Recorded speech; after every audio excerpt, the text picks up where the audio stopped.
Now that we've mastered one-step equations, now we're going to start looking at two-step equations, where more than one operation or more than one step has taken place in our problems. So we're going to start with this one. 3x plus 1 is equal to 10. So in this one, it's not just that we multiplied by 3 or just that we added 1, it's that we did both. So that's what causes it to be a two-step equation. So I'm going to model it here. 3x's plus 1 is equal to 10. So I'm going to drag 10 singles over here for us. So the key is think about what you want to do first. So the goal is to try to get x all by itself. Well, the first thing I need to take care of is that 1. So I'm going to subtract away 1 from this side, but that means I have to do the same thing on this side. I got to treat them both equally. So if I look at my work, what I did is I subtracted 1 away from each of those sides. So now I have just the 3x's over here, and I have 9 pieces over here. So that's step 1. Now I got to deal with step 2. That's why these are two-step equations, because I got to do 2 parts to solving them. So now if you look on the left-hand side, I have 3 x's, and on the right-hand side, I have 9 singles, so a total of 9. I want to know what just 1 x is. So what I want to do is I want to break up this group of 3 into individual groups. I'm going to break it up. I'm going to divide it up into 3 parts. Each one has an x in it. Well, whatever I do to one side, I have to do the same thing to the other. So I'm going to take the 9 on the right-hand side, and I'm going to divide them up into 3 equal groups. So I'm going to divide up my single pieces so that each group is matched up with just one of those x's. So I divided the 3 x's into 3 separate groups. I divided the 1's into 3 extra groups. So we can clearly see that 1x is going to be equal to 3. Well, how would we see that in our work? Well, what did we do to those 3 x's? We divided them into 3 groups, and we're left with just x in each group. We did the same thing to the 9. We divided it into 3 groups. 9 divided by 3 gives me an answer of 3. So x is equal to 3. To do my check, I'm going to take my original equation, and instead of x, I'm going to put in what x is equal to. I'm going to plug in 3. So in place of x, I'm going to put in 3, and then I'm just going to do the math. 3 times 3 is 9, plus 1 is 10. That's what I wanted to get for an answer, so I know I did it correctly. So here I have 10 is equal to 4x minus 2. So over here I want 4 x's, and I'm going to subtract 2, so 2 negatives. Over here I'm going to have 10 positives.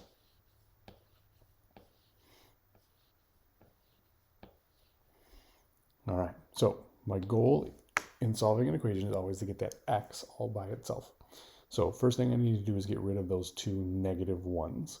Well, as we've talked about, to get rid of a negative 1, we can add a positive 1 to each of those. A positive 1 plus a negative 1 turns to a 0.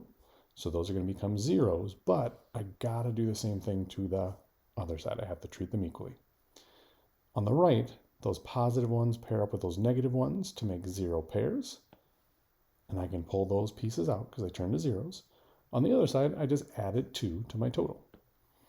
So in terms of showing my work, I had minus 2, so I added 2 to cancel it out, but I did the same thing to both sides.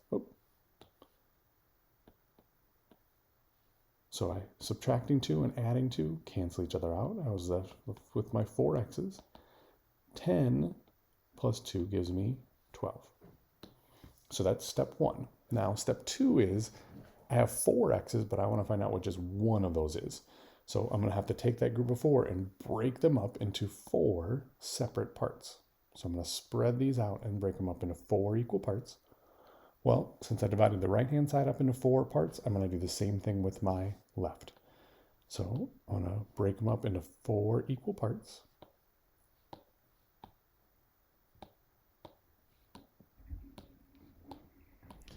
And we'll notice that each one of those groupings gets 3 single x's, or 3 singles to go with it. So when I break it up into 4 equal parts, each x is paired up with exactly 3 singles, so an answer of 3. Well, if I look at my work, what did I do to that 4x? Well, I divided it by 4. I divided it up into 4 parts and was left with just x. On the left-hand side, I had 12 over on the left-hand side, and I divided them up into 4 parts. You can show that dividing with your fraction bar. You can show it with your division symbol. Either one's fine. And found that my x is equal to 3. So first I got rid of anything that was added or subtracted. Then I got rid of anything that was multiplied. So I was using my opposites. They were subtracting 2, so I added 2. They were multiplying by 4, so I divided by 4. To do my check, I go back to my original equation. And in place of x, I'm going to put in my answer of 3. So 4 times 3 is 12. 12 minus 2 is 10. That's what I wanted, so I know I did it correctly. So I undid that adding or subtracting, then I undo that multiplication. All right, so this one's a little bit trickier to model, but we're going to give it a try. This one is a division problem. So they divided by 4 and they subtracted away 2. Well, I'm going to start with the basics. Over here I have 3. Over here I have 2 negatives. For my x, I'm going to have to draw my x in because I'm going to have to model it a little different because I don't have more than one x. I had one big x, but they divided it up into 4 parts. So I'm going to show how I divided this one up into 4 parts. So think of dividing by 4 as kind of like 1/4 of it. I want to know what that whole x is equal to instead of just what 1/4 of it is equal to. So I start the problem the same way. I want to get rid of any of those singles. So on the right-hand side, I have 2 negative ones, that minus 2. Well, to get rid of the negatives, I'm going to add a positive. I'm going to make my 0 pairs, but I'm going to do the same thing on the left-hand side. I got to add those positive 2 over there. So in terms of looking at my work, I added 2 to this side to get rid of that minus 2. I also added 2 on this side to give me a total of 5. Now, this is where we have to get a little bit more creative in how we show it. So x divided by 4. So just this one section, this 1/4 of x is equal to 5. Well, if that little group is equal to 5, then this next little group also has to be equal to 5. So I'm going to drag out my 5 for that one. And you can kind of see where this is going. Then this little chunk is going to be equal to 5, and this little chunk is going to be equal to 5. So each of those chunks is equal to 5, because it was broken up into 4 equal parts. And if each part is equal to 5, then they're all equal to 5. So I wanted to know how much is this whole x. When I put all those pieces together, how much is that entire x equal to? Well, it's equal to all of this put together on this side. So I had 5, and now I have 4 groups of 5. Well, what I really did is I multiplied times 4. I put those 4 pieces back together. They had divided by 4, so I put it back together and I multiply by 4. 5 times 4 is 20. That's what I have on that left-hand side. On the other side, 4 little pieces put all the way back together is equal to 1 whole x. X is equal to 20. Now, I know that one's a little harder to visualize, okay, but hopefully that gives you a little bit of an idea of how we kind of took those individual chunks of x and put them all together to find out what the total amount of x was. To do our check, we're going to go back to our equation, and instead of x, we're going to put in 20. So 20 divided by 4 minus 2. 20 divided by 4 is 5. 5 minus 2 really is 3, which is what I wanted. So I know I did it correctly. So this time they subtracted 2, so we added 2. We did the opposite. They had divided it into 4 pieces, so we multiplied by 4 to put them back together.